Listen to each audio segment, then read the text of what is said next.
तळोद्यातील शिवसेनेच्या हातात आमदार रूपी 2 एक्के. मंत्री गुलाबराव पाटील. महिलांच्या पाठबळासह 2 एक्क्यांवर तळोद्यातील शिवसेनेचा विजय निश्चित होणार. तळोद्यात महिलांची एकजूट. रक्षाबंधनानिमित्त 5000 महिलांना भेटवस्तू. नमस्कार. तळोदा येथे रक्षाबंधनानिमित्त आयोजित कार्यक्रमात पाणीपुरवठा व स्वच्छता मंत्री गुलाबराव पाटील यांच्या प्रमुख उपस्थितीत 5000 महिलांना भेटवस्तू वाटप करण्यात आले. माडी समाज मंगल कार्यालयात झालेल्या या कार्यक्रमाला आमदार आमशा पाडवी, आमदार चंद्रकांत रघुवंशी, जिल्हा प्रमुख राम रघुवंशी, सरिता माडी, कविता गावंडे यांच्यासह अनेक मान्यवर उपस्थित होते.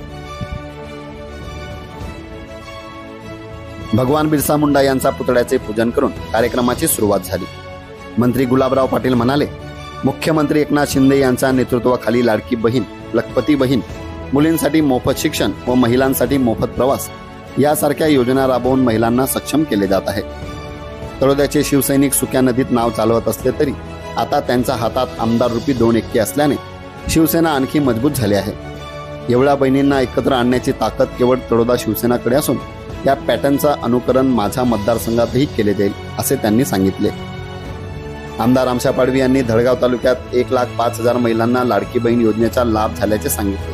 तर आमदार चंद्रकांत रघुवंशी यांनी तळोद्यातील बारगळ अन्याय संपवून नागरिकांना घरे मिळवून देण्याची बांधिलकी व्यक्त केली. यावेळी अनुप उदासी, हितेंद्र क्षत्रिय, संदीप परदेशी आदींनी मनोगत व्यक्त केले. कार्यक्रमाचे आयोजन गौतम जैन व सहकाऱ्यांनी केले. दरम्यान मंत्री पाटील, आमदार पाडवी, आमदार रघुवंशी यांच्या उपस्थितीत शेकडो कार्यकर्त्यांनी शिवसेनेत प्रवेश केला.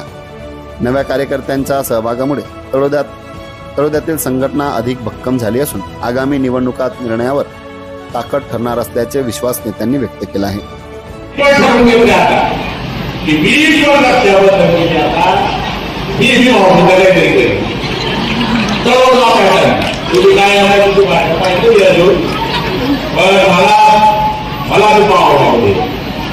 एवढ्या बहिणी रामकृष्ण इथं सांगतो, आज संध्याकाळी कोणाला जीव नका घ्या.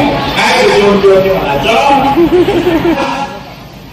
तळोद्या वासियांच्या शिवसैनिकांचं मी अभिनंदन करेन की एवढी गर्दी आके होकर भी मने अंधे तो बिजली गवार क्या जाने, जिस अंधे को चिराग नहीं मालूम वो उजाला क्या जाने, जिसे लड़ना नहीं मालूम उसकी तलवार क्या जाने.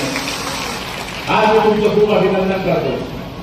जिथे आमदार आहे, जिथे खासदार आहे, जिथे मंत्री आहे, तिथे सगळे लोक काम करू शकतात. तुम्ही सुक्या नदीमध्ये नाव टाकता. जैसे पत्ते खेळताना फूल खेळता काही लोक पत्ता उठाना नाही भैया.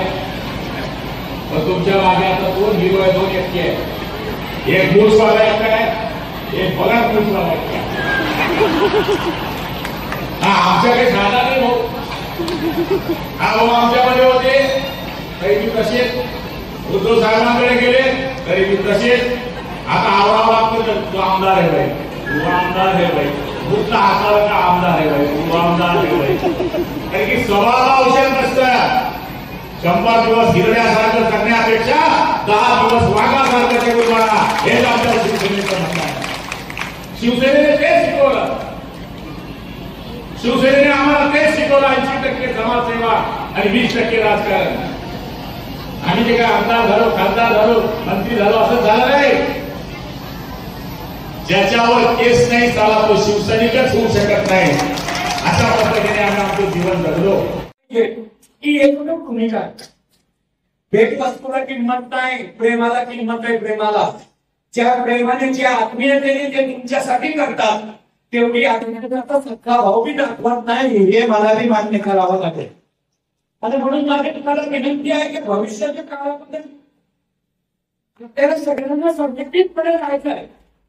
मी आदरणीय एकनाथराव शिंदे साहेबांच्या आशीर्वादाने आमदार झालो आणि आमदार झाल्यानंतर माझ्या पदाधिकाऱ्यांनी वचन दिलं की दर शुक्रवारी मी तळोद्यामध्ये येईल. तळोद्याच्या आमच्या कार्यालयामध्ये आम्ही बसू. आमच्या दादा आणि मी दोघं येत असतो. दुर्दैवाने आमच्या कार्यालयाला सुद्धा नगरपालिकेने नोटीस दिल्या.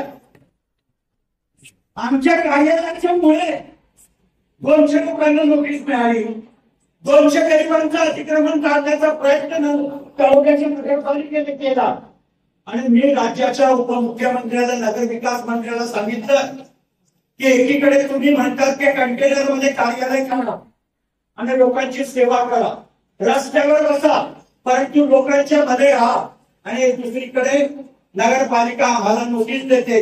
मला अभिमानाने भाऊ सांगावं वाटेल की माझ्या नेत्याने त्या राज्याच्या उपमुख्यमंत्र्याने 1 मिनिटामध्ये सगळ्या नोटिसींना स्थगिती दिली आणि सांगितलेले नाही अतिक्रमण निघणार नाही, आणि तेच आदेश आज आणून दिले. मला आठवतं मी जेव्हा नंदुरबार मध्ये एक अपंग लोकांचा कॅम्प घेतला, मला तळोद्यामध्ये सुद्धा लोकांनी सांगितलं की भैया काही अपंग लोकांच्या वस्तू येऊन 1 वर्ष झालं, त्या वस्तू खऱ्या लोकांच्या पंचायत समितीच्या गोडाऊनमध्ये सरतात आहे. मी स्वतः राजेश दादाला सुद्धा सांगितलं की दादा ताबडतोब त्या वस्तू वाटायला पाहिजे, एक दिवस मी तारीख देतो, आपण दोघं मिळून वाटतो. दुर्दैवाने मी त्या दिवशी येऊ शकलो नाही, पण लोकांना मला वाटतं 50-60 वस्तू लोकांच्या पर्यंत गेल्या, जंग झाक पडल्या होत्या पंचायत समितीच्या ह्याच्यात. मी आज मी पण तुम्ही जरा मला सगळ्यांनी राखी बांधली नसेल तरी तुमच्या वतीने आमच्या सरिता ताईने आम्हाला राखी बांधली. मी त्या राखीचं वचन तुम्हाला देतो की आम्ही सुद्धा तळोद्याच्या सगळ्या भगिनींना वचन दिलंय की जे तुमचा घरकुलचा प्रश्न आहे, जे तुमची नमस्कार पारघर जमीनदारची जी भांडण आहे, तुमचे पारतळापासून तुमची सुटका केल्याशिवाय आम्ही राहणार नाही. आमच्याबरोबर वचन द्यायला तिथं आलो नाही. जर सरकार 3 पक्षाचं असेल, सरकारने जर आम्हाला न्याय नाही दिला तरी उच्च न्यायालयामध्ये तुमच्यासाठी भांडण करायची ताकद आमच्यामध्ये आहे. आणि मी मागेही सांगितलं होतं की 1 रुपया तुमच्याकडे नको, किती पैसे लागले तरी आमची खर्च करायची ताकद आहे. परमेश्वराने आम्हाला 2 पैसे दिले आहेत, तुमच्यासाठी आम्ही रस्त्यावर भांडणार. अख्ख्या राज्यामध्ये गुलाबराव, अख्ख्या राज्यामध्ये जागिरी, पूर्ण देशामधली जागिरी नष्ट झाली. आणि भाऊ दुर्दैवाने या तळोदा शहरामध्ये पारकरांच्या नावावर नगरपालिकेचे रस्ते आहेत, गरिबांची घरं आहेत. आजही शबरीच्या घरकुलाच्या माध्यमातून 1700 घरं विकली होती, पण तुम्हाला ती मिळाली नाही कारण जमीन तुमच्या नावावर नव्हती. मी 2 लक्षवेधी लावल्या होत्या, 2, एक घरकुलच्यासाठी आणि दुसरी जमिनीसाठी. बावनकुळे साहेबांनी सुद्धा मला आश्वासन दिलंय माझी मिटिंग होईल पुढच्या आठवड्यामध्ये, पण तुम्हाला न्याय मिळवून देईन करत आहे. बारगड माझा मित्र आहे, बारगड माझं भांडणे असं नाही की तुमच्या वाटा तुम्ही अहो बदला टाकणार या ठिकाणी आता ती पटत नाही, मला काही नाही देणार ते म्हणता. पण मी सांगत नाही भाऊ, जो विषय आहे तो गावाचा आहे, गावाला मदत करणं हे आमचं कर्तव्य आहे. त्या 1700 झोपडीधारकांना सुद्धा कुठल्याही परिस्थितीत त्यांचे मी घर परत आदिवासी खात्यातून मंजूर करून दे